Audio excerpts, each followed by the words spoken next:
आई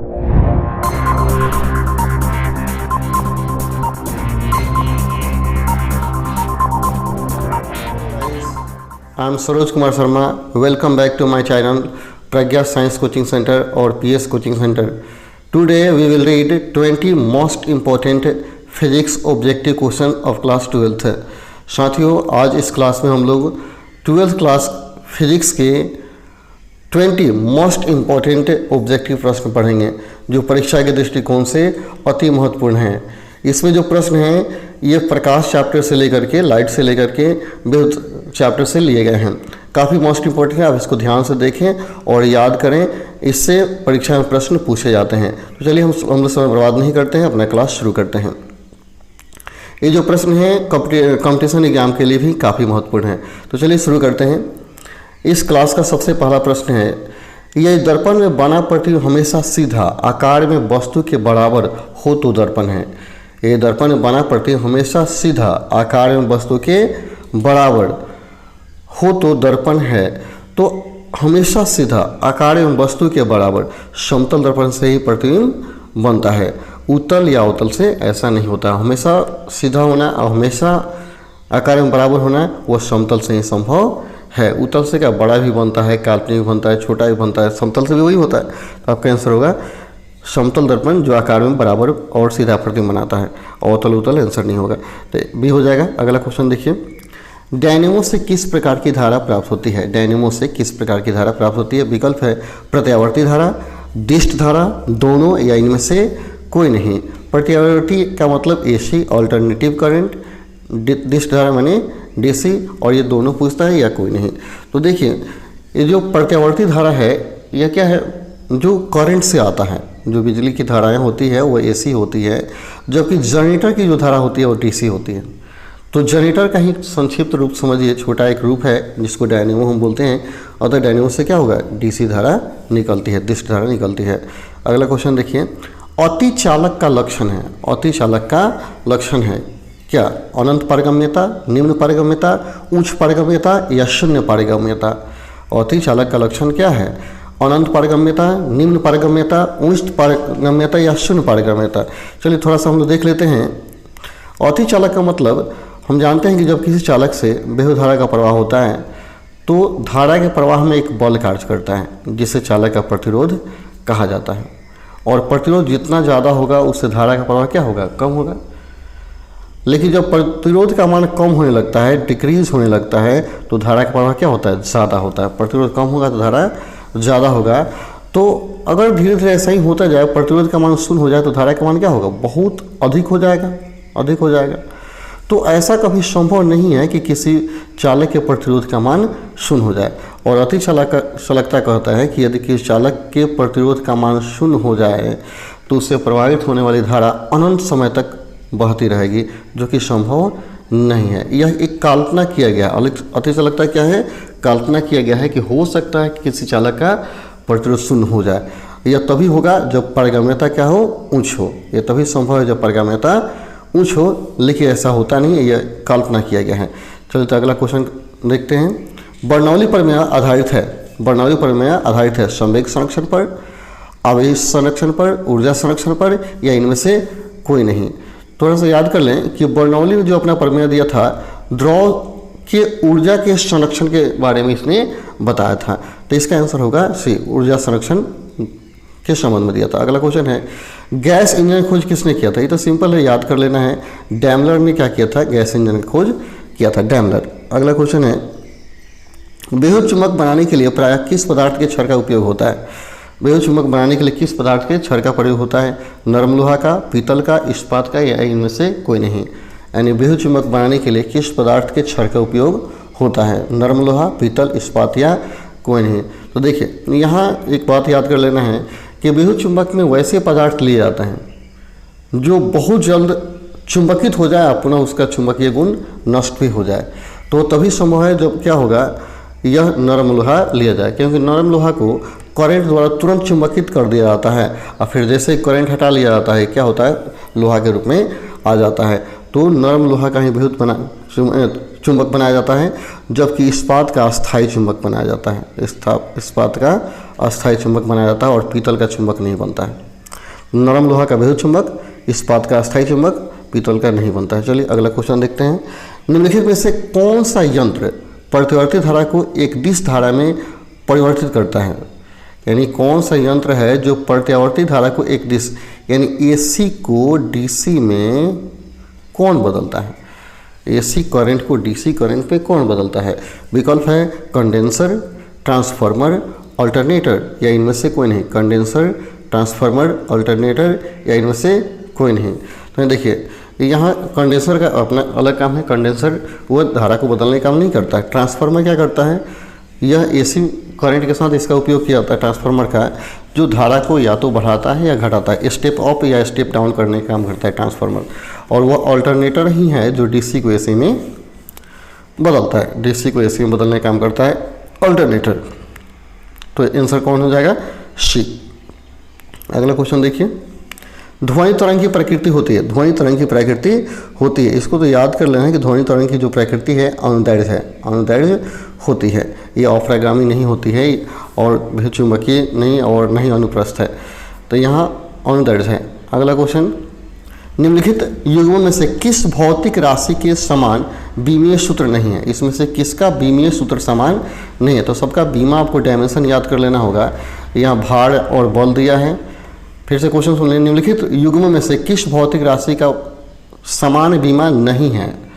विकल्प है भार और बल, दूसरा विकल्प कार्य और ऊर्जा, तीसरा बल और दाब, चौथा आवेग एवं संवेग। तो यहाँ थोड़ा सा याद कर लें कि जो भार होता है, भार और जो बल होता है, दोनों की बीमाएँ समान होती है। जैसे बल की बीमा, बल F बराबर होता है, A बराबर क्या होगा? M है।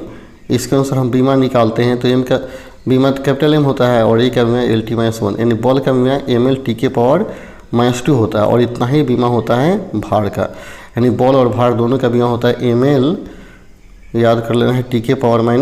दोनों का बीमा समान है। इसके कार्य को देखते हैं। जो कार्य है, कार्य और ऊर्जा दोनों की बीमा क्या है? समान होती है। कार्य को W सूचित किया जाए तो कार्य W बराबर होता है बल गुना विस्थापन F गुना S।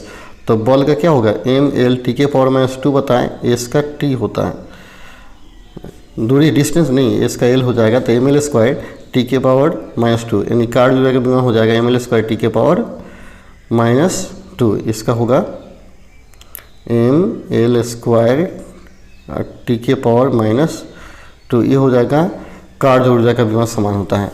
लेकिन यहाँ बल और दाब का बीमा देखें तो अलग अलग हो जाएगा। बल का बीमा भी बताया ML/T⁻² और दाब का बीमा हो जाएगा ML/1T⁻²। अलग अलग होगा, यानी इसका ही है जिसका बीमा समान नहीं होता है। बल का फिर से याद कर लीजिए।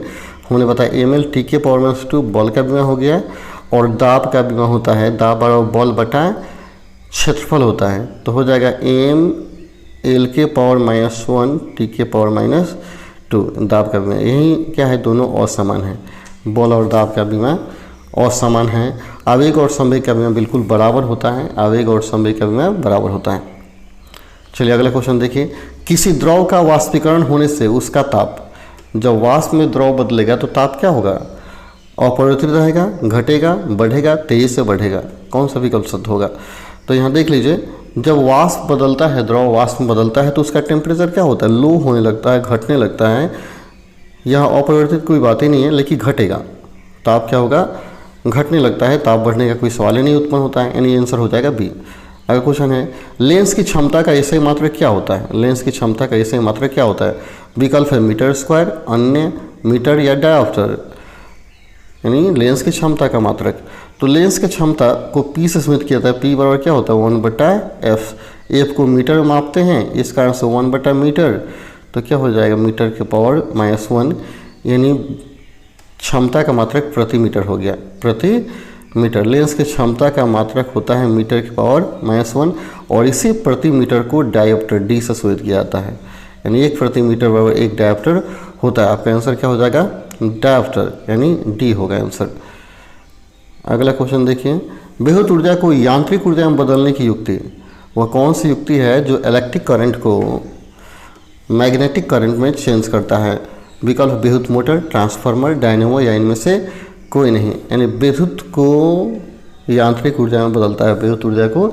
तो क्या है, विद्युत मोटर है, मोटर जो विद्युत ऊर्जा को यांत्रिक ऊर्जा में बदलता है। क्योंकि करंट देते हैं तो क्या होता है, जैसे मोटर के सहायता से आटा चक्की वगैरह चलाया जाता है, तो विद्युत मोटर है जो विद्युत ऊर्जा को यांत्रिक ऊर्जा में बदलता है। ट्रांसफार्मर तो नहीं बदलता है, ये तो क्या करता है, एसी करंट को स्टेप अप स्टेप डाउन करता है। डायनेमो भी क्या करता है, यांत्रिक ऊर्जा को यह विद्युत में बदलता है। डायनेमो क्या करता है, डायनेमो और जनरेटर याद कर लेंगे, डायनेमो और जनरेटर यांत्रिक ऊर्जा को यह विद्युत में बदलता है, जबकि यह क्या करता है, विद्युत ऊर्जा को यांत्रिक ऊर्जा में बदलता है।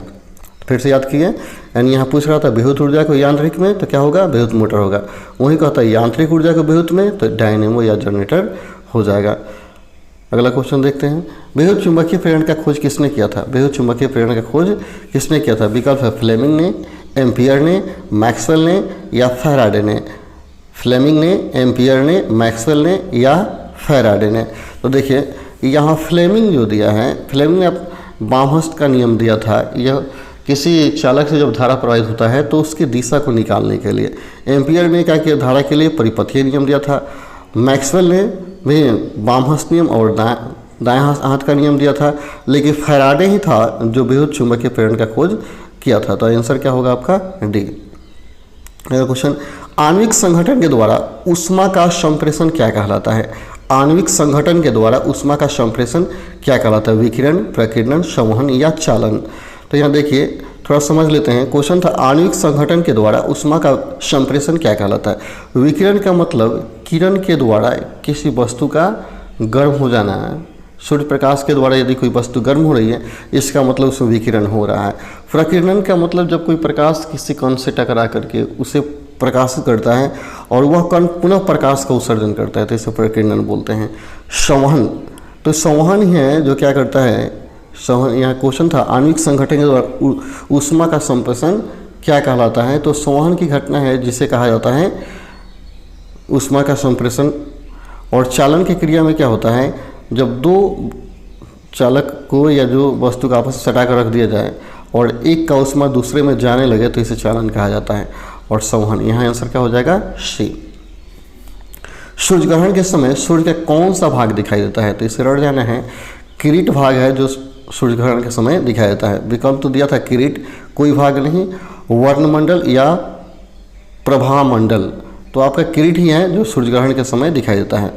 अगला क्वेश्चन, बर्फ पर स्केटिंग करना प्रदर्शित करता है कि दाब बढ़ाने पर बर्फ का गलनांक।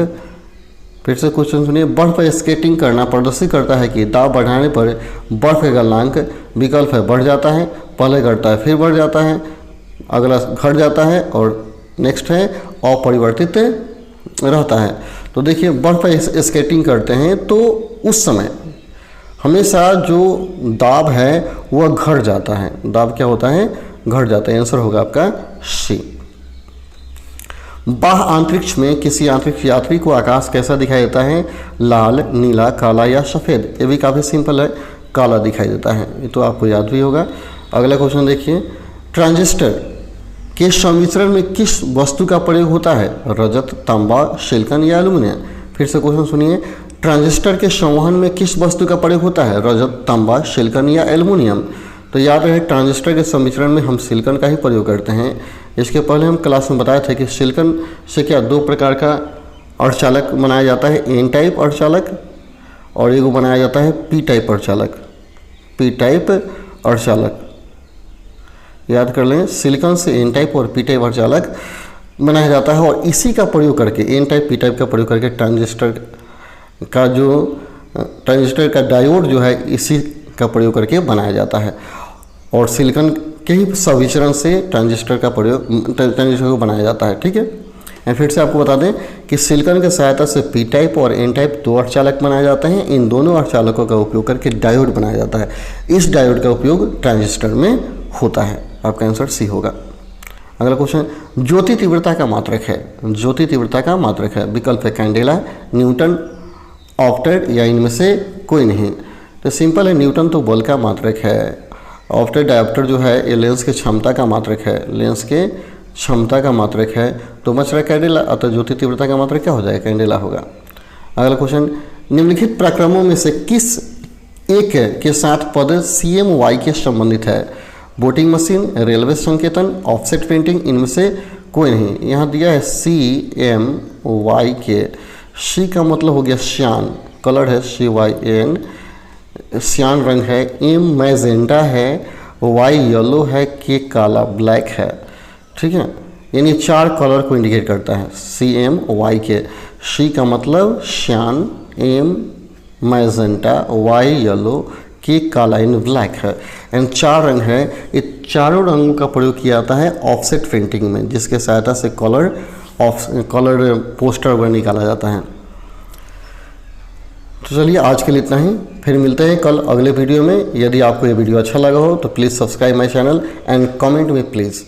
फिर हम लोग मिलते हैं अगले वीडियो में। Okay, thank you.